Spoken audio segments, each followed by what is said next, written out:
The annual 16-day period of Pitra Paksha starts on September 18th and goes until October 2nd. The energy in the universe is extremely potent and powerful during this time. So I'm going to tell you everything about this and what you can do during this time to change your life for the better. Hello everybody, I'm Tina Chaudhary. Welcome to my channel and a very warm namaste. Aham Brahmasmi. Life is all about challenges and overcoming them. While it's obvious that all people have to face some troubles in their lifetime, the situation is a little more serious when your life seems to be a ceaseless stream of problems and it's devoid of anything positive. It's as if everything goes wrong. There can be family conflicts, financial constraints, health problems, and even some career instabilities.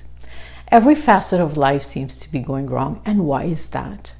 In many astrological birth charts, it could be due to the placement of certain planets that have created what's called a Pitra Dosh. Pitra means ancestors and Dosh means defect. Basically, it means that the individual may be facing difficulties due to the negative karmic debts of the ancestors or any wrongdoings committed by the individual themselves or against their parents. It also occurs when the ancestors are unhappy due to any reason such as unfulfilled desires, disrespect, or inadequate rituals done at the time of death, their own death. All these factors may indicate that the individual is not receiving the powerful positive blessings of their departed ancestors. Don't forget that we all have very deep karmic bonds with our ancestors, and if this karmic energy is not positive or well balanced, it could cause lots of troubles and difficulties in our life. This astrological condition of Pitra Dosh is largely dependent on the placement of the nodes, which is the Rahu Ketu, the luminaries, the sun and the moon, and Saturn and Mars could also play a role in this dosha or defect in the birth chart. There is an annual ritual that the Hindus or the Sanatan Dharma people do once a year that is called Pitra Paksha. This ritual is done by everyone, whether they have this astrological placement of Pitra Dosh or not. The ritual is for the appeasement and blessings of the departed ancestors. It is believed that the souls of the departed past 3 generations may communicate with us from the ancestral dimension to the earth dimension in various ways during this phase. You may all of a sudden start thinking about them or some of them, and in fact some people may even see them in their dreams, and sometimes in their dreams they may ask you for something. You would understand that we have an incredibly deep karmic bond with our ancestors, and so this is the time during this Pitra Paksha 16-day phase that we need to work on our karmic bonds with them by showing gratitude to them, which is the highest evolving emotion. The gratitude. Doing the Pitra Paksha rituals are extremely important for everyone, not only the Hindus. There's other faiths that do appeasement of the ancestors also. In fact, individuals from other faiths can also do them and modify the rituals based on their own beliefs and religions. So basically these rituals involve donating food, water, and praying for the appeasement of the souls of the departed ancestors to ensure a very peaceful afterlife for them and to get blessings from them. Pitra Paksha or Shraad is a period that occurs once every year in the Hindu lunar month of Bhadrapad, which is always in the September-October time frame. The Pitra Paksha, like I said, lasts for 16 days. This year, the 16-day Pitra Paksha period commences on September 18th and the last day will be on October 2nd. This is what I mentioned previously. It occurs during the waning phase of the moon, so it is the phase after the full moon and it goes until the new moon phase. Interestingly or coincidentally, this year it is occurring in the 2 weeks exactly between the lunar and the solar eclipse. The reason it is 16 days long is that people would do the rituals on the same lunar day of the moon as the lunar day that the ancestors would have passed. So they would do it multiple times. But nowadays, people don't really want to do the rituals multiple times for all the different ancestors that have passed. So if you want to do the ritual only once for all the ancestors together, then you would do it on the last day of the Pitra Paksha. And this year, that is on October 2nd. So the best day to do the ritual this year is going to be on Wednesday, October 2nd. If for some reason you're not able to do it on that day, then just choose another day between September 18th and October 2nd. It's not going to be a problem at all. As long as you do the ritual once, you're good.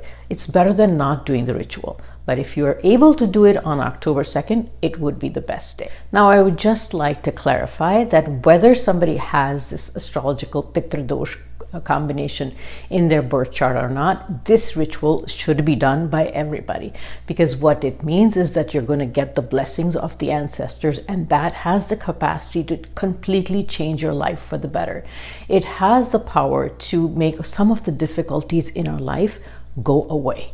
So regardless of whether you have this astrological combination in your chart or not, make sure you do this ritual. It doesn't matter what religious faith you believe in. You can change the ritual per your religion and faith. And really the ritual just consists of two things. One is a small little prayer that takes no longer than 5 minutes. And the other step is to do the right donations. I'm going to talk about exactly how this is to be done now. So here's the detail on the ritual. So the first one is the prayer that I mentioned. For this, all you need is a glass of water, and you also need a few sesame seeds. And you can do this outdoors or inside, and it doesn't matter where you do it. You just do it per your convenience. So have that ready, a glass of water and some sesame seeds. Start by clearing your mind and thinking of the divine. Then in your mind, you can visualize your ancestors, the ones that you know about at least. And you may even put their picture in front of you. Now you can start by wishing them well and saying your favorite mantra or prayer, anyone that you want. Thank them for giving you birth and giving you life. Wish them well and pray to your divine to bless them as well and find ultimate peace in the afterlife. Then you can request them to forgive all of your negative karma and bless you for a happy life. While you are doing all these prayers and requests and asking for blessings, what you need to do is hold your hand out like this, take the water and put a little bit water on your palm and let the water flow out and off your palm. And you will put a little bit of sesame seeds in here and just keep pouring the water, letting it flow, pour the water and let it flow. And you can do this for 9 times, or you can continue to do it as long as your heart desires or your emotions are, the way your emotions work is how long you can do it. There is really no set number for if you're doing it yourself. So what this means when you're offering the water, what you are doing is you're offering water to your ancestors that have departed. So this is what that signifies. And so while you're doing it, what you really need to do is concentrate, have very positive energy, calm mind, think about your ancestors. It could be your parents that have departed. It could be grandparents that you have departed. It could be anybody that has departed that you have deep connections with and you think about. Or it could be even those great-great-grandparents that you didn't even get a chance to know. So think of all of them, wish them well, wish them eternal peace, and then of course ask them, this is the main part of the ritual, is ask them to bless you so that you can carry on their legacy in a very positive manner, and of course give them gratitude for giving you and making you part of their legacy and part of their family, and continue to offer water. Very easy. And that's why I said that this ritual can be done by people of any faith, any religion, because I'm not asking you to chant any prayer that belongs to any particular reason. Just do it with any prayer that belongs to your own faith and religion, and it works, because this energy that we have in the world is divine energy.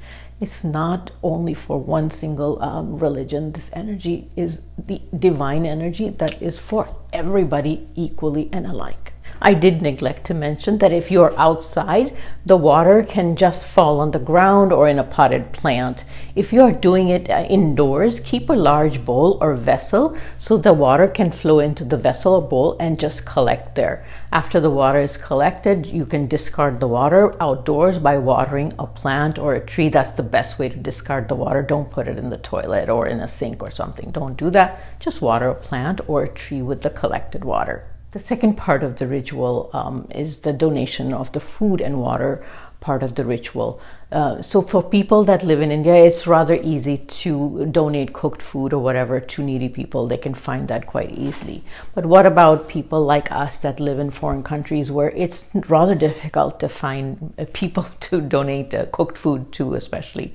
So I can share with you what I have been doing for the last 45 years since I've been living in the US. Now, I normally buy pre-packaged food items such as small packets of sealed protein bars, small single serving bags of cookies, individual bags of chips, something like this.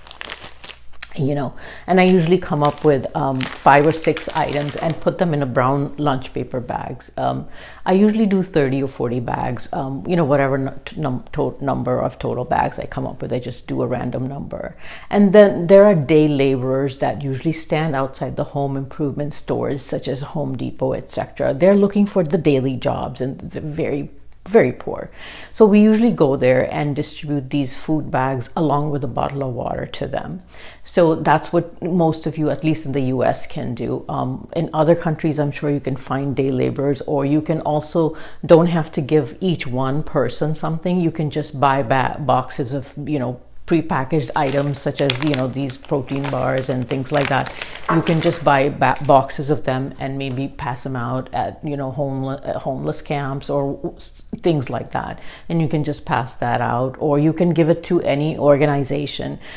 You can also give it to senior centers where there's needy people. You can send a box, or you bring a box over there as well, bottles of water. You can do that as well.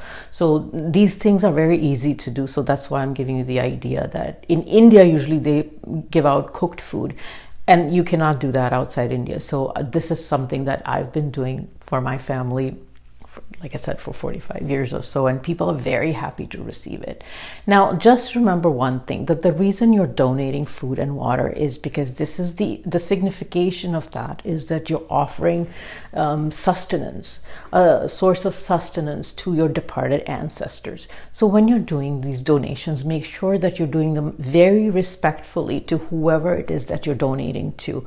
It could be homeless people, or it could be very, unemployed, poor people. So don't treat them badly. Just offer them with a lot of respect, and imagine that you're doing this for your departed ancestors. So that's who you're giving it to. So treat them with respect. And the other thing that you have to be very cautious about is you cannot donate anything that's not vegetarian or anything that's non-vegetarian. So you cannot donate any animal products or egg products or something like that. That's, you can only do something that's vegetarian. So make sure that you don't make a donation of beef or chicken or fish or eggs.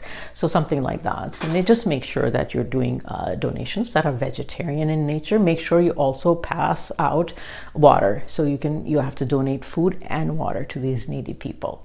Now you'll notice that once you make this donation, you give this out to whoever it is that you're giving out to. Make sure it's needy people, not friends and family. You feel a sense of gratification. You'll feel that sense of blessing come to you within that day. You may even see your departed ancestors in your dreams. You may even get a feeling that they're around you, or you may even get a feeling that they're blessing you. And so the feeling that you get after this donation is absolutely amazing. I've told this remedy, in person to lots of people, during my lifetime, and they come back and say they feel so good that they did something like that. They feel extremely positive. There's a sense of positive energy around them. So the whole year, you and this is not just for this one time that you do it. You need to have the sense of gratification for your departed ancestors throughout the year. You can't use bad words against them and disrespect them throughout the year and then do this remedy. So throughout the year, remain respectful towards them. Don't say bad things about them. Otherwise, what is the point of the remedy, right? So make sure that you remain respectful towards them, even while you're referring to them. And also, like I said, after doing this ritual, you're absolutely going to feel this amazing sense of positivity and good energy around you.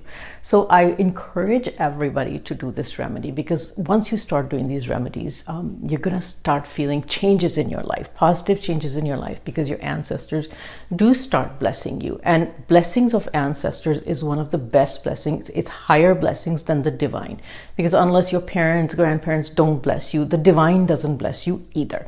So make sure you do these rituals or remedies or whatever you want to call them. Make sure you do this sometime during the 16-day period. It's a long period. I'm sure you can find 10 minutes to do this. Make sure you do this and be ready to receive those positive blessings in your life. And especially if you're going through a lot of difficulty in your life, definitely do this. And the donation, whatever you can afford is okay. It doesn't have to be a lot. It can be whatever that you can easily afford, but just do it. So, and then, like I said, come back and tell me how you felt about that. I'd like to know about that too. So good luck to everybody. Make sure, like I said, you feel that positive energy, and I wish everybody lots and lots of good luck. I wish everybody lots of good positive energy, and I wish that everybody's departed ancestors give them lots of positive blessings. I will see you on my next video very soon. Goodbye for now.